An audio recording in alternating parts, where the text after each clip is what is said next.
Bonjour les artistes, j'espère que vous allez bien, je suis content de vous retrouver pour une nouvelle vidéo. Aujourd'hui, je vais répondre à la question qui m'est le plus posée, comment trouver un nom pour vos tableaux?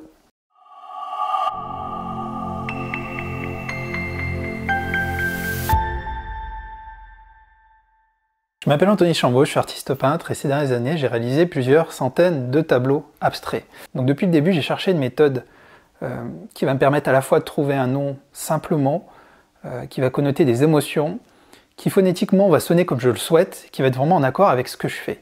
Donc maintenant j'ai clairement défini ma méthode, je sais comment je vais trouver un nom pour mes tableaux, et aujourd'hui donc ça me prend beaucoup moins de temps par rapport à mes premiers tableaux où je me prenais vraiment la tête avec ça, c'était très compliqué. Donc aujourd'hui je vais vous montrer différentes astuces pour arriver à définir vous aussi le nom de vos tableaux. Vous allez voir qu'il y a plein de chemins, de possibilités différentes, et avec tout ça vous allez forcément trouver la méthode qui vous convient. Alors première astuce, la plus simple, c'est d'utiliser des titres descriptifs.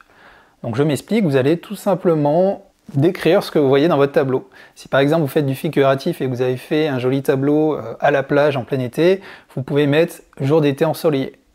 Voilà, alors ça c'est une pratique qui est très courante. Moi je ne l'utilise pas forcément parce que déjà je fais de l'abstrait. Je n'ai pas envie de décrire un contexte, de décrire ce que je vois, sachant que je fais de la peinture abstraite, et puis j'aime les titres courts. Mais après, c'est une technique qui est facile, qui est abordable et que vous pouvez utiliser dans votre cas. Astuce numéro 2, créer un titre à partir d'une liste d'idées. Alors ça, je vous le recommande vraiment. C'est quelque chose qui fonctionne très très bien, ça va vous permettre, si vous n'avez pas trop d'idées, de trouver plein de mots-clés qui vont vous aider à définir votre titre. C'est un peu la méthode en fait du brainstorming qu'on peut utiliser dans le monde de l'entreprise.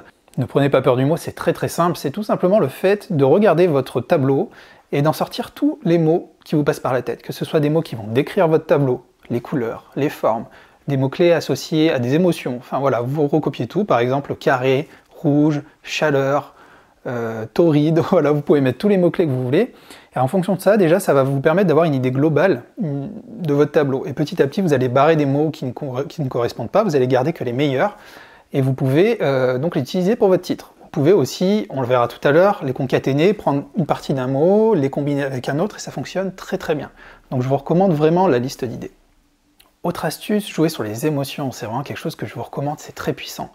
Essayez de voir quelle est l'émotion qui ressort de votre tableau quand quelqu'un le regarde, ou quand tout simplement vous le regardez, d'une façon générale, ou alors même capter l'émotion que vous aviez en amont de la création de votre tableau. C'est quelque chose qui peut être très intéressant, qui donne une indication justement à la personne qui va regarder votre tableau. Pour aller dans la caricature, par exemple, ça pourrait être un titre « Acharnement passionné ». Voilà. Là, on est vraiment sur l'émotion, on donne une information sur l'émotion qui est associée au tableau. Pour les feignants, vous pouvez utiliser les titres numérotés.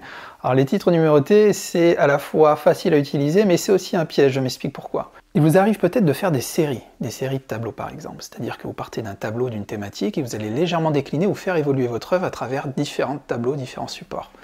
Donc vous allez constituer ce qu'on appelle une série, et généralement on numérote les séries. Par exemple, une série de tableaux qui s'appellerait le périple. Ça pourra être du coup le périple numéro 1, le périple numéro 2, 3, etc. Vous pouvez aussi utiliser la numérotation pour toute votre pratique artistique. Il y a de nombreux artistes très connus qui ont utilisé cette méthode-là et qui ont numéroté en fait leur tableau du début à la fin. Donc vous pouvez faire un compromis entre la série et un nom plus global pour toutes vos œuvres, mais la numérotation peut, si vous n'avez pas envie à chaque fois de chercher un nom différent pour vos tableaux, de trouver un nom rapidement. Autre astuce, je vous recommande aussi beaucoup vous aider de synonymes. Si vous commencez à faire un certain nombre de tableaux, il va arriver un moment où vous avez envie de toujours remettre le même titre, le même nom, parce que vous avez peut-être utilisé, je vous donne un exemple, le mot calme.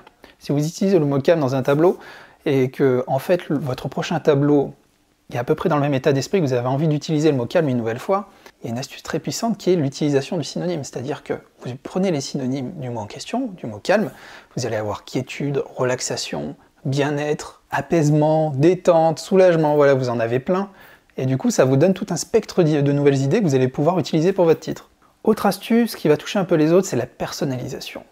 Beaucoup ont peur de cela, mais n'ayez pas peur de personnaliser les noms de vos tableaux.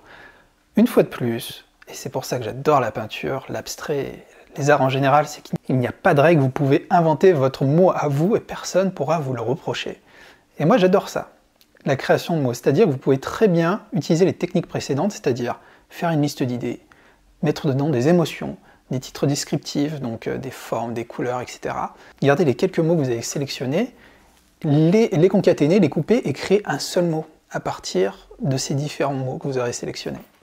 Un exemple simple et bête, si par exemple il y a du gris dans mon tableau, une ambiance un peu grise mais très passionnée, donc je vais prendre les mots-clés gris, passion, et je vais pouvoir tout simplement créer un mot qui va être grisson, grission, enfin voilà, vous voyez l'idée. Le mot n'existera pas, donc l'avantage il est évident, c'est que vous allez être le seul à avoir ce nom-là. Si quelqu'un cherche votre tableau, il le trouvera tout de suite, il n'y a aucun problème. Ça vous permet aussi d'être créatif. C'est ça que j'adore, de continuer à être créatif jusque dans le choix et la création de votre nom, au-delà de votre création artistique.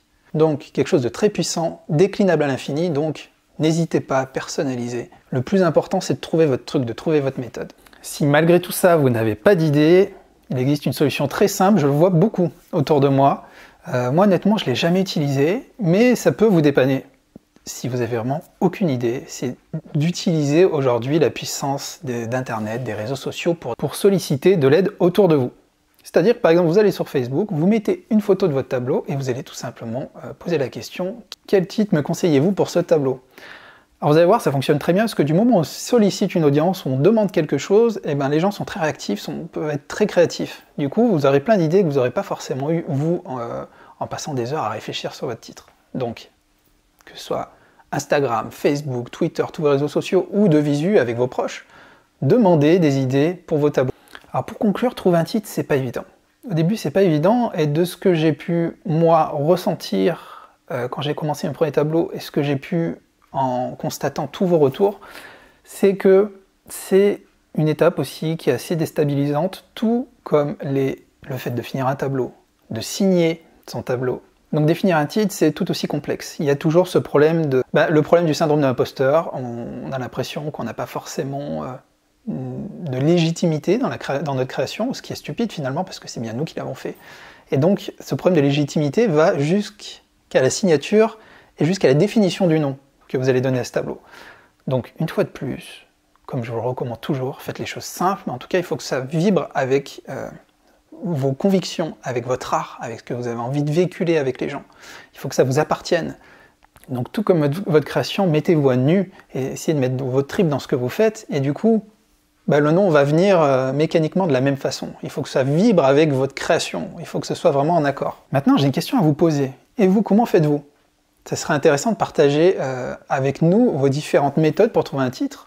Est-ce que vous êtes plus dans les titres descriptifs? Est-ce que vous numérotez? Est-ce que vous jouez sur l'émotion? Ça pourrait être intéressant justement de tous partager ensemble en description, en dessous de la vidéo, vos différentes méthodes pour définir votre nom si vous le souhaitez. Voilà, si cette vidéo vous a intéressé, merci de me soutenir en cliquant sur le petit pouce bleu en dessous de la vidéo, le petit pouce levé. Pour ceux qui ne me connaissaient pas, je m'appelle Anthony Chambaud, je fais de la peinture abstraite. Chaque semaine, je sors un nouvel article et une nouvelle vidéo.